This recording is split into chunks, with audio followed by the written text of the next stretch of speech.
سبحان ربك رب العزة عما يصفون وسلام على المرسلين والحمد لله رب العالمين. الفاتحة.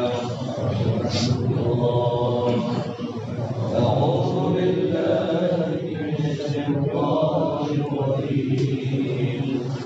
بسم الله الرحمن الرحيم. الحمد لله رب العالمين الرحمن الرحيم مالك يوم الدين إياك نعبد وإياك نستعين اهدنا الصراط المستقيم صراط الذين أنعمت عليهم غير المغضوب عليهم ولا الضالين.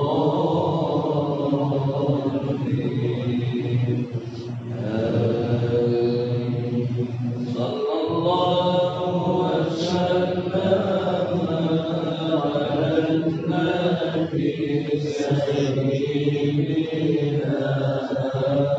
محمد وآله وصحبه أجمعين. صلى الله وسلم على النبي سيدنا محمد وآله وصحبه أجمعين. صلى الله وسلم على النبي سيدنا محمد وآله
وصحبه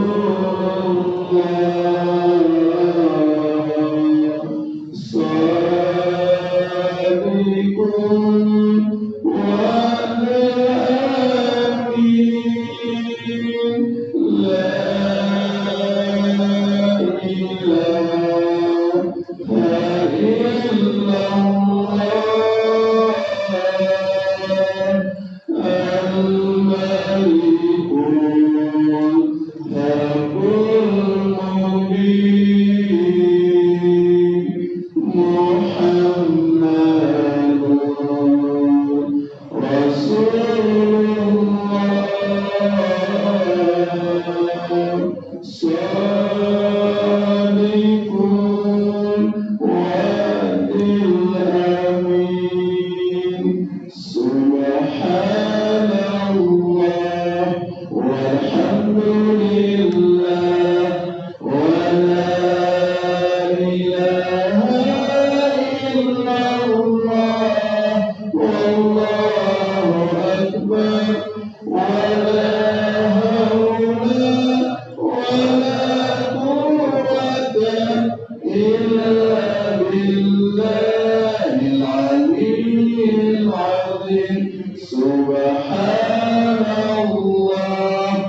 والحمد لله ولا إله إلا الله والله أكبر ولا حول ولا قوة إلا بالله العلي العظيم.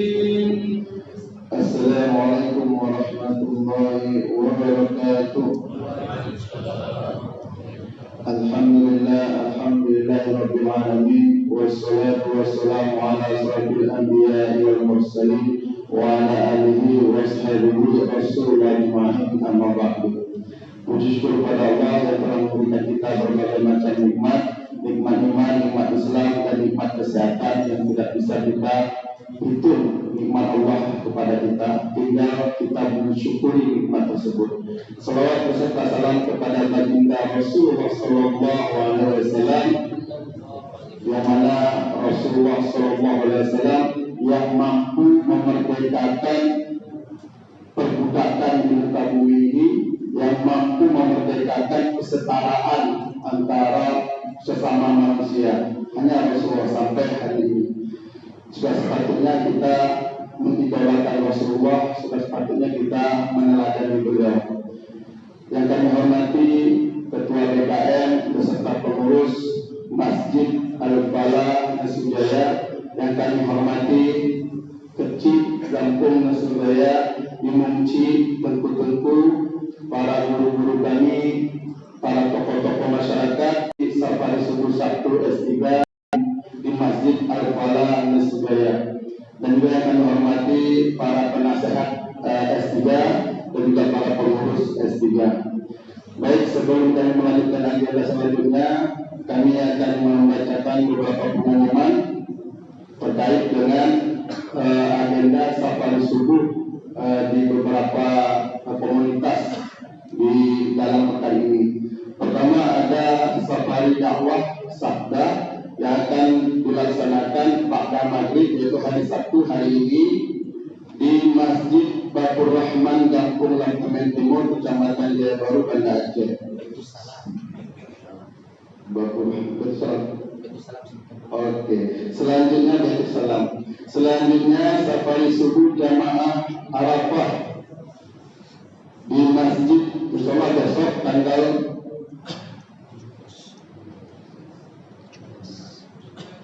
17 Agustus 2025, Masjid Jami Al-Hidayah, Kampung Prada, Kecamatan Syekh Kuala. Selanjutnya ada BPC, yaitu di Masjid Baitul Musyahadah, Kecamatan Gecikaya Jatuh, Bandaraya, Kecamatan Bandaraya yaitu di Jatuh. Selanjutnya Subuh Damai Sumai, Senin tanggal 18 Agustus 2025, Masjid Nurul Huda, Kampung Limpu, Kecamatan Darussalam. Selanjutnya ada Jumat Berkah di Masjid Batu Fatwa Aspor, Kota Alam. Dan insyaallah Safari Subuh Sabtu S3 edisi ke-18, insyaallah kita akan mengunjungi Masjid Al-Faizin Lampenurut, dan insyaallah yang akan memberikan ceramah atau tausiah yaitu guru kita bersama ulama Aceh, yaitu Imam Besar Masjid Raya Baitul Rahman yang baru dikukuhkan, yaitu Abu Fayakasi di Masjid Al-Faizin Lampenurut tanggal 23 Agustus 2025. Dan juga kami ingin mengumumkan insyaallah Safari Subuh Sabtu S3 akan mengadakan pengajian rutin, yaitu setiap kita mulai di malam Rabu ini di tanggal 19 hari Selasa, malam Rabu tanggal 19 Agustus 2025. Pak Isya, sholat Isya berjamaah, habis itu lanjut dengan pengajian bersama Ustaz Nizam Iskandar. Insyaallah akan bahas masalah fikih. Tempatnya yaitu Bali Bas Kopi di Mimbu, yaitu ada warung kopi di Mimbu, di Balinya di belakang. Insyaallah sholat Isya berjamaah dan dilanjutkan dengan pengajian fikih, dan insyaallah kita 30 menit, tapi soalnya kita perbanyak dengan diskusi. Mungkin itu pengumuman dari kami untuk jadwal kajian-kajian di minggu ini. Selanjutnya kami dari S3 akan memberikan sedikit. Pertama ini ada juz amma. Pertama ada juz amma ini dari sumbangan dari jamaah kita untuk Masjid Al-Falah dan juga ada saudara Hijriah. Semoga bermanfaat dan semoga menjadi amal jariah bagi yang menyumbangkan, yaitu dari jamaah kita juga. Tidak mau sebut nama ampar saja. Terima kasih Ustaz. Selanjutnya ada bantuan dana penyaluran dana zakat mal dari Baitul Mal Munzalan Indonesia untuk marbot dan marbot dan juga mungkin kalau tidak ada marbot nanti penggali kubur atau BKM yang berhak menerimanya berupa sembako dan uang tunai.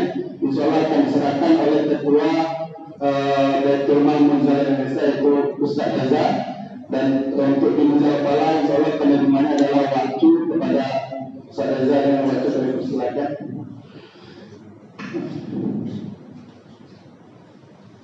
Ya, ini adalah bentuk kerjasama S3 dengan Baitul Mal Munzalan Indonesia. Baitul Mal Munzalan Indonesia itu di bawah binaan Ustaz Luqmanul Hakim di Kalimantan Barat.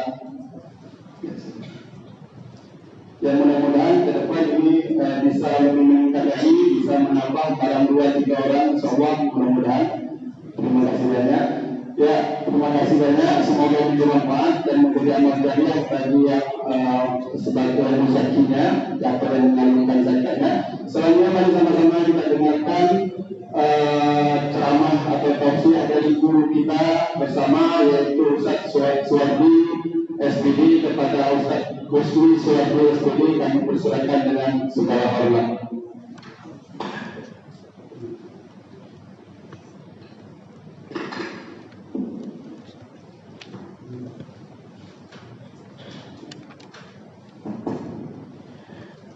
Bismillahirrahmanirrahim. Assalamualaikum warahmatullahi wabarakatuh.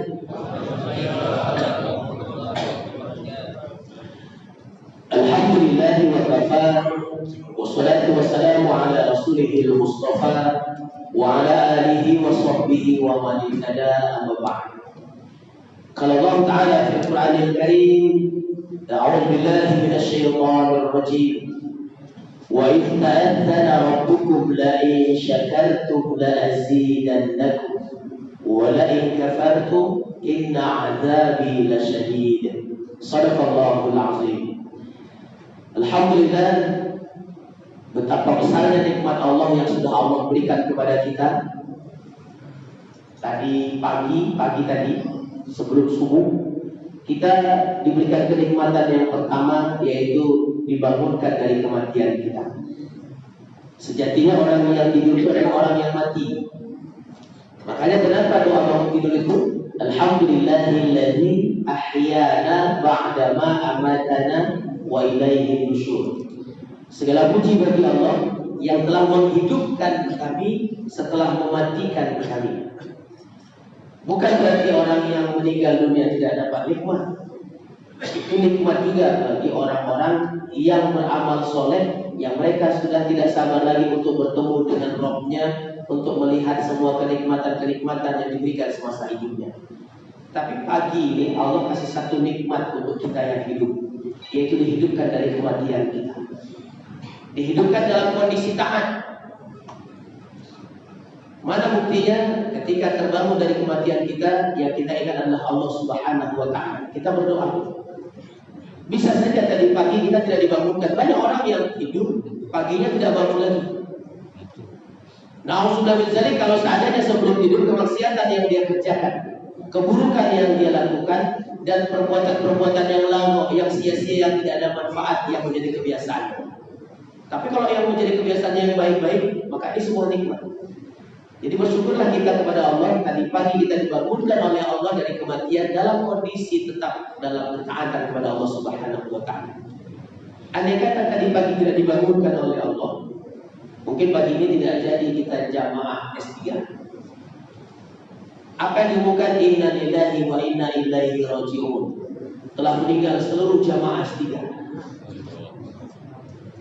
Tidak jadi kalau seandainya penghormatan kepada siapapun yang disebutkan tadi, kalau seandainya kita tidak keadaan itu. Makanya bersyukurlah kepada Allah, karena nikmat Allah itu begitu besar. Kata Buya Hamka, andaikan diciptakan sebuah komputer yang paling canggih, lalu komputer itu dipakai untuk menghitung semua nikmat-nikmat Allah yang telah Allah berikan kepada kita sampai hari ini, sampai saat ini, detik ini, bukan sampai kita mati. Nikmat ini dihitung belum sampai kita mati, sampai hari ini, saat ini, detik ini. Komputer itu canggih, mampu menampung data yang begitu besar, mampu mencatat semua kenikmatan itu begitu cepat. Apa yang terjadi langsung tercatat. Apa kata Buya Hamka? Komputer itu sudah rusak, datanya sudah penuh, tapi nikmat Allah belum habis untuk itu. Didatangkan lagi komputer yang lebih canggih lagi dari itu, bisa menyimpan data lebih banyak lagi, rusak lagi, penuh lagi datanya, tapi nikmat Allah masih belum dihitung, masih belum bisa terhitung. Makanya wajar dikatakan oleh Allah, andaikan pulpennya itu diganti dengan pohon-pohon, kemudian kertasnya dijadikan itu dari semua hamparan tanah, tintanya itu dari semua air, baik air laut, air sungai, air danau, air rawa, kemudian didatangkan 7 kali lagi dengan itu, tapi ternyata nikmat Allah masih belum habis di situ. Nah, kita tidak akan sanggup menghitung nikmat Allah. Marilah kita mewakilinya dengan mengucapkan Alhamdulillahirabbil alamin. Berselawat kita kepada Rasulullah, karena Rasulullah sudah memberikan begitu banyak hal kepada kita. Bahkan di akhir hayatnya pun yang diingat adalah kita. Ummati, ummati, ummati. Rasul nanti akan memberikan syafaatnya kepada kita. Bagi siapa? Bagi orang-orang yang mau berselawat kepadanya. Ibadah sholat subuh kita tadi belum tentu Allah terima. Kita sudah sholat tahiyatul masjid, belum tentu Allah terima. Kita sudah sholat sunat fajar, belum tentu Allah ridho. Kita sudah berzikir, belum tentu Allah ridho. Tapi ada satu amalan, satu pekerjaan, walaupun yang mengerjakannya orang fasik. Orang fasik ini orang yang mengerjakan kebaikan tapi masih juga tetap melakukan keburukan. Kadang-kadang dia kerjakan kebaikan, kadang-kadang tidak. Kalau sholat 5 waktunya mungkin nggak semuanya dia kerjakan. Jangankan yang sunat, wajib pun nggak pun. Tapi kalau dia melakukan amalan ini, Allah terima. Apa itu? Ketika kita berselawat kepada Rasulullah. Karena sejatinya ketika kita berselawat kepada Rasulullah, kita sedang berselawat kepada kekasihnya Allah. Jadi bukan kepada siapa, bukan orang sembarangan, tapi kekasihnya Allah. Kekasih kita, ya istri kita minta, nggak ada pun kita cari, belum ada kita upayakan. Kalau dia minta besok, hari ini langsung kita kasih. Apalagi ini kekasihnya Allah. Maka marilah kita berselawat kepada Rasulullah dan mengucapkan Allahumma sholli ala sayyidina Muhammad wa ala ali sayyidina Muhammad. Para mahasiswa S3 yang saya hormati, kalau jamaah kan sebentar ini mahasiswa S3, ini nggak sembarang-sembarang ini. Fakultas mana coba? Fakultas mana yang dalam satu waktu sebentar aja langsung doktor? Nah ini nanti jamaah S3, di mahasiswa S3. Kita bulan Agustus memang bulan spesial. Kenapa bulan spesial? Kemarin 15 Agustus 20 tahun perjanjian damai. Padahal berapa kali perjanjian damai itu dibuat, tapi nggak pernah langgeng, nggak pernah terjadi, dan nggak pernah sampai ada penandatanganan MOU-nya. Tidak ada. Karena menurut Allah kita belum layak, belum pantas, ujian kita belum maksimal. Jangan menganggap ketika kita diuji oleh Allah, lalu Allah menghinakan kita. Tidak. Apakah hari ini Allah sedang menghinakan rakyat Gaza? Enggak, justru Allah sedang memuliakan mereka. Setiap hari itu malaikat itu berebutan untuk menjemput orang-orang yang syahid. Mereka bangga ketika setiap hari mengambil orang berkali-kali, bukan sekali, sebanyak-banyaknya. Karena siapapun yang meninggal dunia di sana itu insya Allah syahid. Dan bagi mereka kematian itu bukan suatu menakutkan. Pahlawan-pahlawan kita itu kalau menghadapi kematian bukan menakutkan. Coba lihat apa kata Tengku Umar. Besok pagi kalau masih hidup kita ketemu di Malang. Kalau nggak ketemu berarti saya syahid. Enteng saja beliau. Karena kematian itu bukan sesuatu yang menakutkan bagi mereka. Sebetulnya kematian itu bukan sesuatu yang menakutkan. Justru kita disuruh mempersiapkan kematian. Orang-orang yang cerdas itu, aklul zakiyun, orang yang cerdas. Salah satunya adalah mereka-mereka yang zikrul maut, ingat dengan kematian. Jadi 20 tahun sudah perjanjian damai.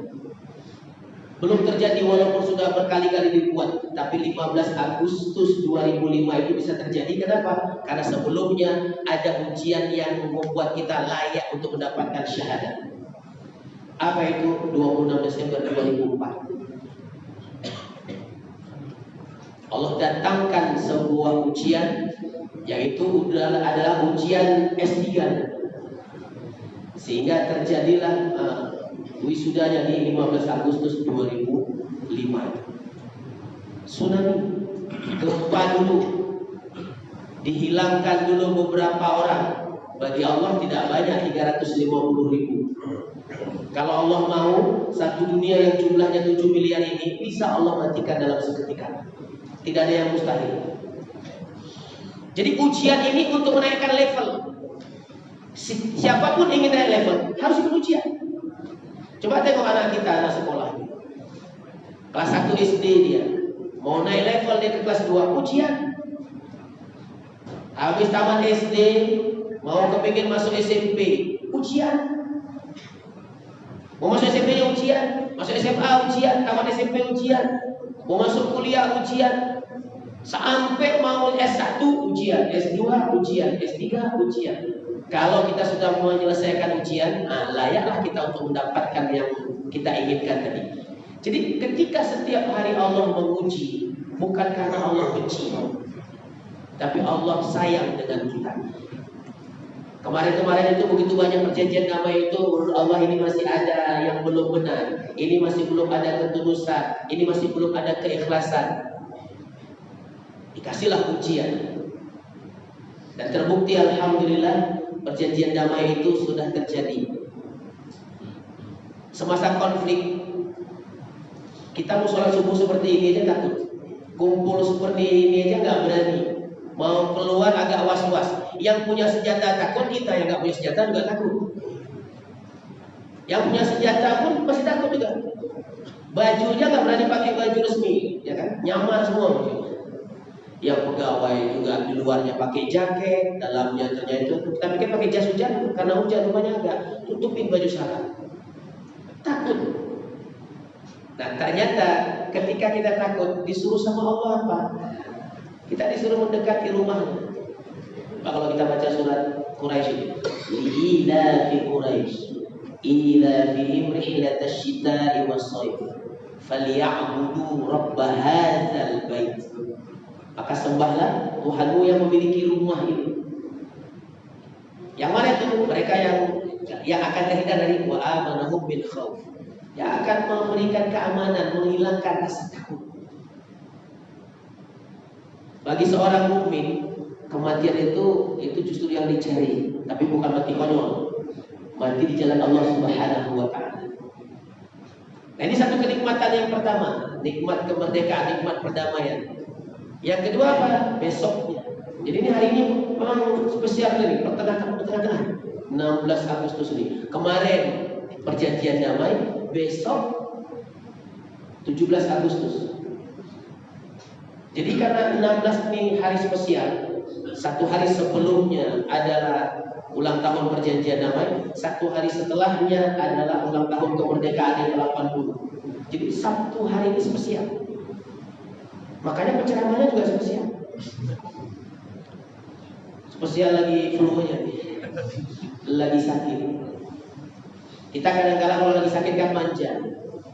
Terbayang gak bagaimana Cut Nyak dalam kondisi lemah, dalam kondisi sakit berat, mata pun gak bisa melihat, tapi beliau gak mau menyerah. Cuman karena ajudannya ini gak sampai hati, Nah, dia bocorkanlah rahasia tadi di mana tempatnya, tapi dengan segala macam syarat yang ketat. Nah, luar biasanya, walaupun sudah dalam kondisi lemah, beliau dibuang, kalau kata orang Belanda tadi, dibuang ke Sumedang sana. Tapi di Sumedang beliau masih juga menjadi orang yang bermanfaat. Betul-betul menjadi khairun nas, sebaik-baik manusia. Siapa itu yang bermanfaat? Sampai di sana beliau ngajar ngaji. Makanya orang-orang Sumedang itu nggak tahu kalau ini pahlawan yang paling ditakuti oleh Belanda, yang terpaksa diusir dari wilayahnya, dari kampung halamannya, dari tempat tinggalnya, dikucilkan ke tempat jauh, tapi mereka menyambilnya dengan Ibu Putri. Sebelum diketahui kuburannya, memang orang masyarakat sekitar itu sudah meletakkan beliau itu, menguburkannya di tempat yang tinggi di atas bukit dan dirawat. Inilah kalau orang baik. Apa beliau kepingin dianggap pahlawan? Enggak. Andai kata sakit itu melemahkan, gak mungkin Jenderal Besar Sudirman, ya kan, mau memimpin pasukan. Beliau itu ringkih, paru-parunya rusak, gak sanggup kalau seandainya berjalan jauh, berdiri aja pakai tongkat, kemana-mana ditandu. Kalau seandainya beliau mengatakan, saya kayaknya gak mungkin lagi ini, boleh gak kalau saya mundur? Bahkan mungkin yang lainnya legowo, udah silahkan aja Jenderal, ada istirahat biar kami. Tapi beliau enggak. Kenapa? Karena ghirahnya yang begitu tinggi. Kita hari ini gak disuruh perang, gak disuruh angkat senjata, cuma disuruh pasang bendera ya, itu pun gak mau juga, kan kelewatan ini. Nyawa orang melayang itu untuk mempertahankan itu, kita cuma suruh pasang aja gak mau. Kurang apa juga luar biasa ghirah kita. Ghirahnya bukan ghirah mau mempertahankan kemerdekaan. Kita gak disuruh perang. Bahkan kadang-kadang kan dibagi lagi bendera gratis, dijualnya balik lagi bendera. Kan memang kalau mentalnya udah miskin, repot kita. Ini hari ini PNS sama P3K ada takut-takutnya karena rumahnya akan disidak. Yang masih pakai tabung LPG 3 kilo, nah itu kena akan konsekuensi. Untuk saya dulu nggak pakai 3 kilo, saya 12 kilo biasanya. Jadi nggak pernah takut disidak. Nah ini kalau yang udah PNS sama P3K hati-hati. Kalau yang belum aman, walaupun punya mobil Pajero masih boleh karena bukan PNS, bukan P3K. Karena katanya PNS P3K ini kaya nggak boleh pakai apapun. Padahal di rumahnya apapun kan. Nah inilah kalau seandainya ghirahnya. Jadi para pahlawan itu mereka berperang bukan menuntut untuk disebut sebagai pahlawan. Yang tercatat sebagai pahlawan itu hanya kecil. Begitu banyak yang meninggal dunia, yang syahid dalam mempertahankan kemerdekaan, dalam mencari bahkan mempertahankan untuk mendapatkan kemerdekaan. Mereka satu pun tidak ingin dianggap sebagai pahlawan. Nah, ini luar biasanya. Kalau kita tengok 15 Agustus, ini pernah terjadi di masa Nabi. Ada dua suku besar, namanya suku Aus dan suku Khazraj di Madinah. Dulu namanya Yasrib. Sebelum masuk Islam, ini orangnya perang. Setiap hari perang. Setiap hari pasti ada pembunuhan. Setiap hari pasti ada dentingan senjata. Kalau dulu nggak mungkin suara meriam. Tiap hari perang di suku dua, suku besar di Yasrib ini. Aus sama Khazraj. 120 tahun perang. Luar biasa, 120 tahun setiap hari. Pokoknya kalau cerita kapan perang, kayak mana caranya, itu taktik perang udah luar biasa tuh. Sampai anak bayi yang baru lahir aja udah diniatkan untuk ikut perang. Di sana waktu itu anak bayi yang baru lahir ini disiapkan untuk perang. Dipantau oleh para sukunya, ini siap-siap untuk perang. Catat namanya.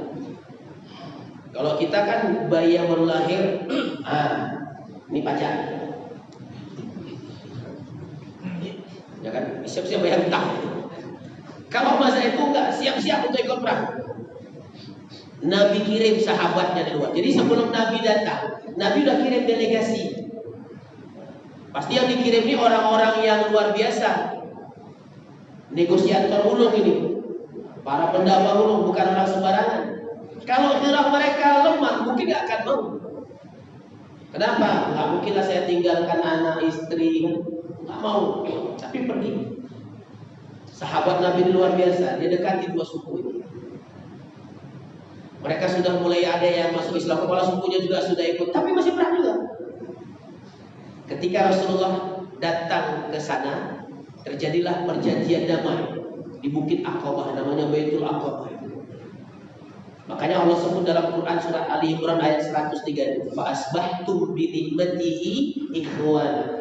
Karena nikmat dari Allah tadi ini dengan agama ini, kamu menjadi saudara. Enggak lagi perang. Sampai hari ini enggak perang. 120 tahun sudah mengakar itu perangnya, 120 tahun. Berapa generasi itu? Ayahnya udah punya anak, udah punya cucu si kakek tadi ini, belum sampai 120 tahun umurnya juga. Imam Syafi'i waktu ingin mencari orang yang pernah bertemu dengan Nabi, dicarinya orang yang paling tua di dekat itu. Dilihatlah ada satu laki-laki udah tua betul, umurnya udah 80 lebih lagi, mungkin nggak sampai lah 60 atau 70. Imam Syafi'i cuma tanya gini, kakek berapa umur kakek? Sekian. Kakek sudah pernah bertemu dengan Rasul? Belum. Oh belum juga, belum. Siapa yang sudah pernah bertemu? Mungkin ayah saya. Ayah kakek masih ada? Masih. Mana orangnya? Dikasih nama, ini ayah kakek. Umurnya lebih tua dari, nggak mungkin kan ayahnya lebih muda dari anaknya. Itu ayah diri. Dia ayah kandung. Kalau si kakek tadi yang disebut anaknya tadi umurnya 70, ini udah 90 atau udah 90-an lebih. Ditanya lagi, kakek betul ayahnya kakek itu? Tadi Imam Syafi'i masih kecil. Iya nak. Kakek pernah bertemu dengan Rasul? Belum nak. Kakek juga belum pernah bertemu? Belum. Jadi siapa yang sudah bertemu? Mungkin ayah saya. Kakek masih punya ayah? Masih. Ayah kakek, kakeknya kakek itu. Oh, udah kakek-kakek ini dulu. Iya nak. Mana orangnya? Dikasih nampak ini. Betul-betul lah. Nampak kali kalau seandainya udah berumur. Kakek betul. Ayahnya kakek itu. Ya. Kakek betul. Kakeknya kakek itu. Betul nak. Kakek pernah bertemu dengan Rasulullah? Pernah. Wah semangat Imam Syafi'i. Cerita berjam-jam. Nah inilah kalau udah bercerita tentang Rasul, orang-orang terdahulu itu gak terasa 1 jam itu kayak 1 menit. 1 hari kayak mungkin baru 10 menit. Karena begitu indahnya. Setelah semuanya lalu bertanya, Kek, betul kalau kakek ayahnya kakek itu, kakek juga kakeknya kakek itu? Iya. Tapi kenapa kakek lebih muda daripada anak kakek? Wajahnya semuanya. Dan kakek juga lebih muda daripada cucu kakek.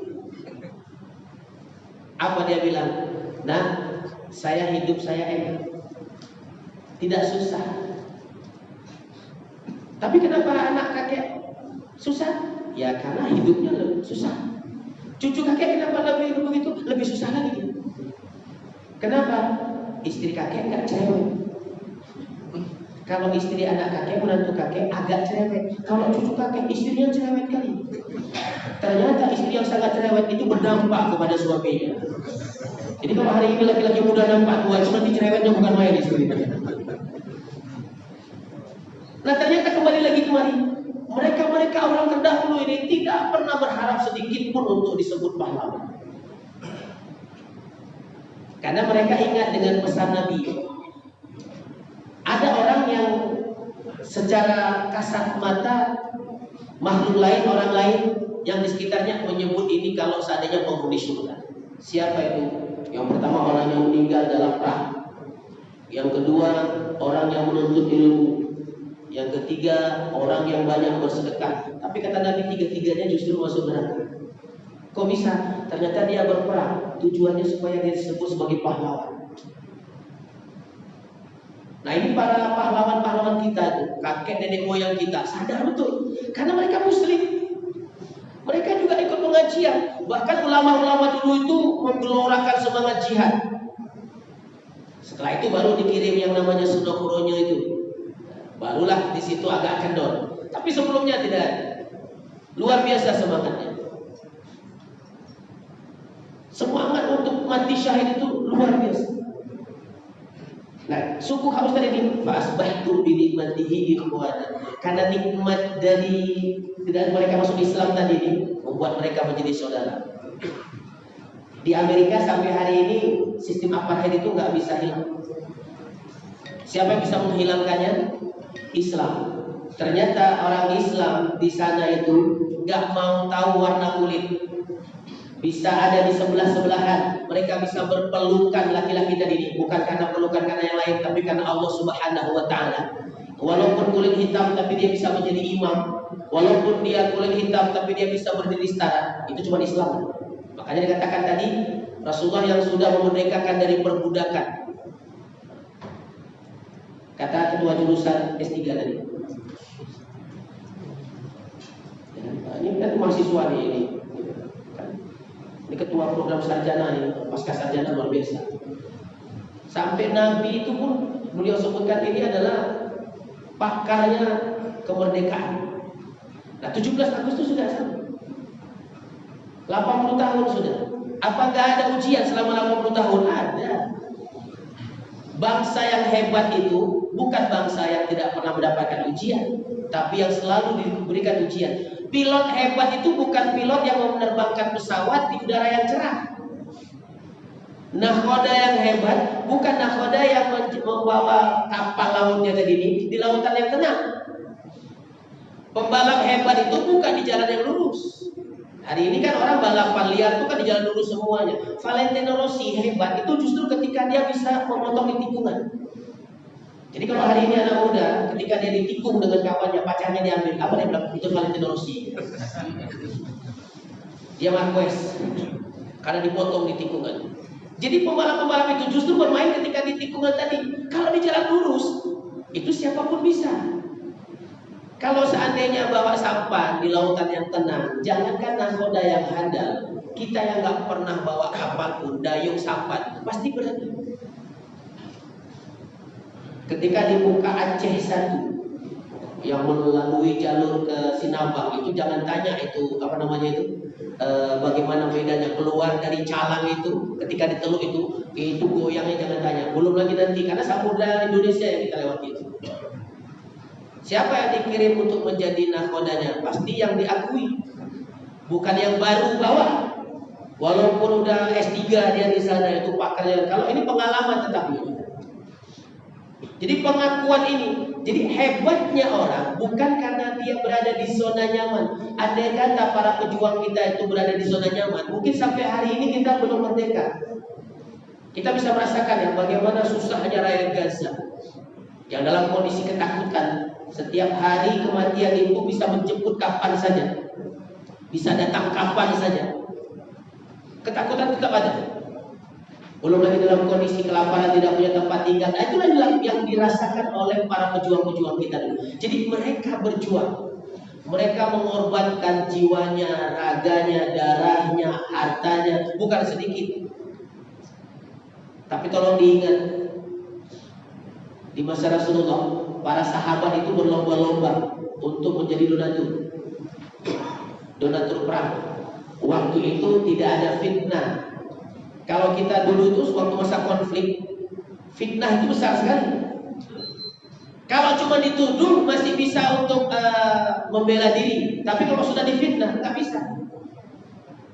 Makanya ketika Allah mengatakan dalam Quran surah ayat 103 itu, bahkan kamu sudah berada di pinggir jurang neraka, tapi Allah selamatkan.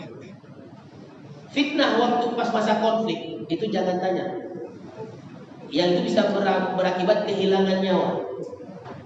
Ketemu kita sama orang, apa kabar? Kita nggak tahu ini siapa, karena kita tahu dia kawan kita dulu waktu sekolah. Kasihlah rokok 1, kita kasih rokok 1, ditengok sama orang, wah dia sudah berafiliasi kan gitu. Pagi ditengok, malam hilang. Besok paginya mayatnya sudah dapat. Bukan cuma di situ, ngobrol kita sama tentara, wah ini cuak nih, wah udah kenal lagi juga. Dulu itu kemari dekat salah, kesana dekat salah, tapi hari ini kemana-mana salah. Bahaya juga. Soalnya kalau kemari cari muka, kemari cari dukungan, serba salah bagi orang-orang yang di hatinya ada penyakit.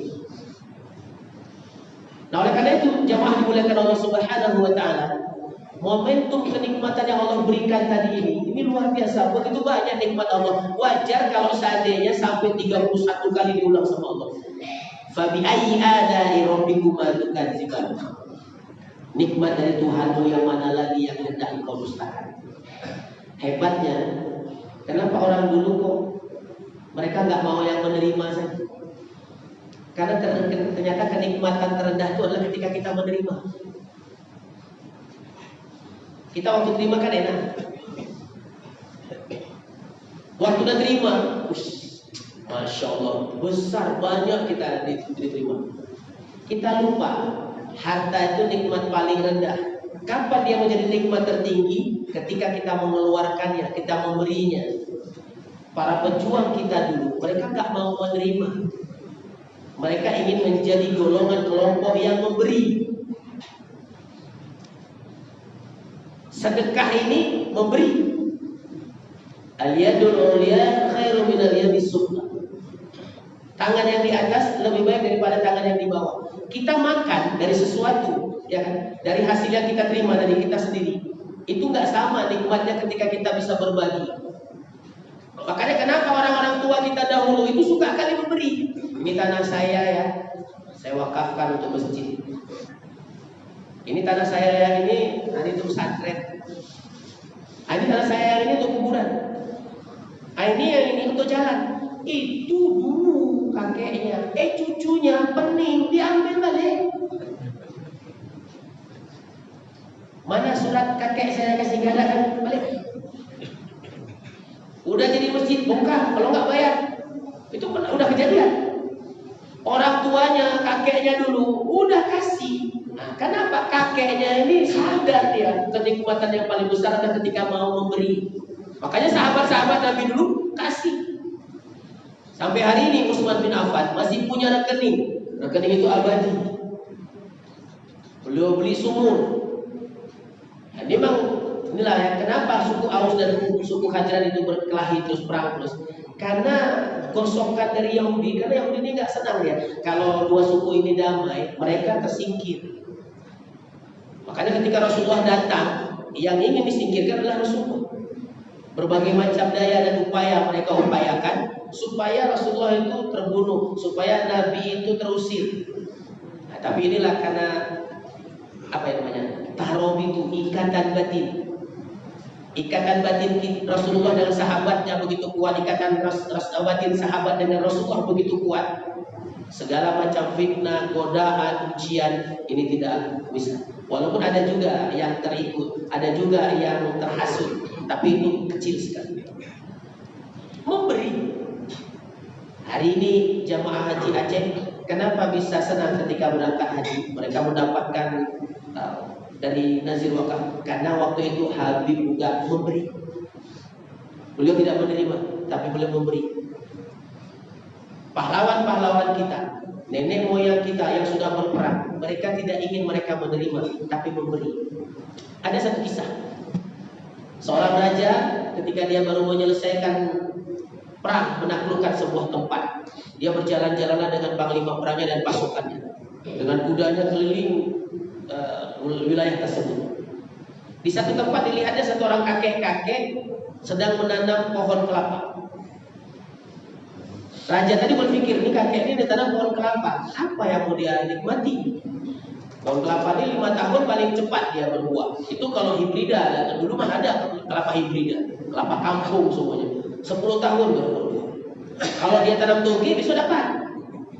Ini kelapa. Tapi ditanya juga, wahai kakek, apa sedang kau lakukan?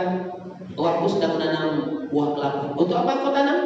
Ya supaya kelapa ini tumbuh, besar, berbuah, bisa dinikmati. Ketawa raja tadi, kek, yang kamu tanam kelapa. Paling cepat 5 tahun lagi dia baru berbuah. Kamu udah mati. Kamu gak bisa menikmati. Untuk apa kamu tanam? Apa jawaban si kakek? Aku menanam bukan untukku, tapi aku menanam untuk anak keturunanku. Mereka lah yang nanti akan menikmati. Hari ini kita yang menikmati kemerdekaan ini, perjanjian damai ini, karena hasil perjuangan para pendahulu-pendahulu kita. Jangan sampai nanti kita yang justru merusak kemerdekaan dan perdamaian ini, sehingga ketika meninggal dunia, kita udah masuk surga, tapi rupanya anak cucu kita, keturunan kita, dia mengatakan, ya Allah, dulu mereka lah yang merusak perjanjian ini. Mereka lah yang menghancurkan kemerdekaan ini. Mereka lah yang menghilangkan kedamaian ini. Kalau hari ini mereka bisa tenang di surga, tarik mereka ya Allah. Mereka harus tanggung jawab.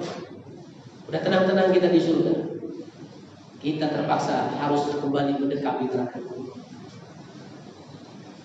Nah, oleh karena itu jamaah dimuliakan Allah, kita tidak disuruh untuk berperang, kita disuruh menjaga perdamaian yang sudah dibuat, menjaga kemerdekaan yang sudah diupayakan. Bukan sedikit nyawa yang melayang, bukan sedikit harta yang sudah habis. Kita hari ini bisa enak hidup, bisa nyaman, bisa apa lagi? Ya pokoknya bisa nongkrong, bisa apapun kegiatan. Itu semuanya karena orang dahulu sudah memberi. Kita jangan nyaman hanya dengan menerima saja. Kalau kita nyaman dengan menerima, di luar sana masih banyak orang-orang yang butuh uluran tangan kita. Maka marilah kita sama-sama menjadi orang yang memberi, walaupun memberi dengan cara yang berbeda. Mudah-mudahan jamaah atau mahasiswa S3 ini bisa terus mengikuti kegiatan ini setiap Sabtu subuh.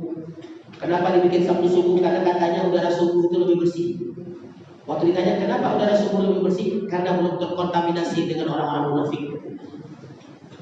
Yang bilang siapa? Rasul. Kata Nabi, sholat subuh dengan sholat isya itu berat bagi orang munafik. Jadi kalau subuh itu sepi, dimaklumi. Karena yang dia kejar akhirat.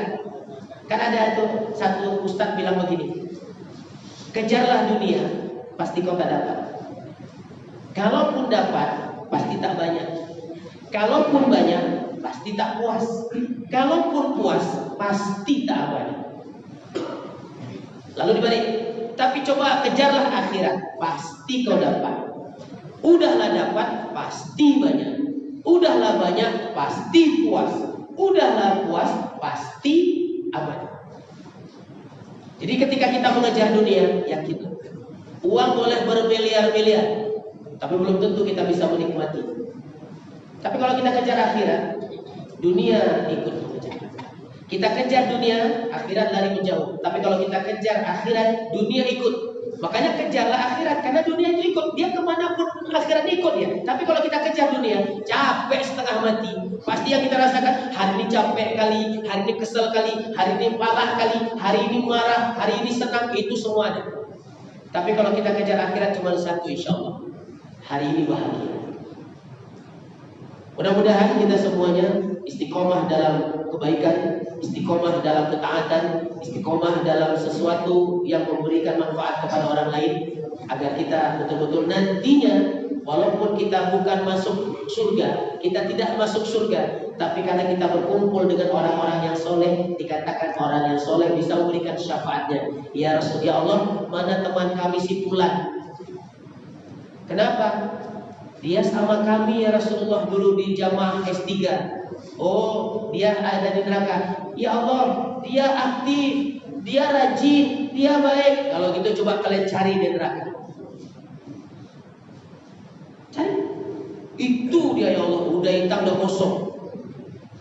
Tapi karena ramai, nah, kalau gitu angkat. Diangkat, dimasukkan dalam surga. Inilah bentuknya ketika kita bertemu dengan orang-orang yang soleh. Yang jangan sampai kita masuk surga, tiba-tiba yang di neraka ada kawannya protes. Ya Allah, kawan kami si Fulan mana? Oh, dia di surga. Kenapa dia di surga? Dia kan jamaah S3. Iya, kalau malam kami sama-sama game online, sama-sama judul. Oh, kalau gitu tengoklah di surga. Oh, itu dia lah. Balik. Ah, inilah kalau seandainya berteman dengan yang tidak baik. Berteman yang dengan yang baik, bahkan kebaikan yang akan datang. Berteman yang tidak baik, biasanya tidak baik yang akan datang. Cuman peringatan terakhir, kalau semua orang baik berteman dengan yang baik, terus yang tidak baik kapan dapat hidayah? Kan ada tuh yang bertatu, tapi bisa masuk Islam. Yakuza Jepang, semua badannya tatu, mukanya pun bertatu. Tapi begitu dia masuk Islam, dia dan jadi dai, dia ceramah, tato semua. Pertanyaannya, ada yang kata tatonya harus dihilangkan, kayak mana ngilanginnya? Kan nggak mungkin di masa air panas ini masuknya ke dalam masyitah nanti jadinya sama Fir'aun. Berarti Makanya tahu saat Somad ya udah biar aja tato itu, nggak usah digosok-gosok. Kalau ular di sini digosok, belang-beling begini ya. Tinggal tulang aja, ularnya nggak ada lagi. Nah, kebaikan dari Allah Subhanahu wa Ta'ala, kasih sayang Allah kepada kita, ini ternyata tidak akan menutupi apa yang sudah kita lakukan di dalam kebaikan. Ternyata semua keburukan-keburukan kita itu dihilangkan. Kita seperti bayi yang baru dilahirkan kembali. Mudah-mudahan ketika kita istiqomah dalam kebaikan, dalam ketaatan, Allah akan masukkan kita dalam surganya nanti. Hadanallahu wa iyyakum ajma'in. Kita tutup dengan doa kifaratul majlis. Bismillahirrahmanirrahim. Subhanaka Allahumma wa bihamdika asyhadu an la ilaha illa anta astaghfiruka wa atubu ilaik. Amin ya rabbal alamin. Assalamualaikum warahmatullahi wabarakatuh.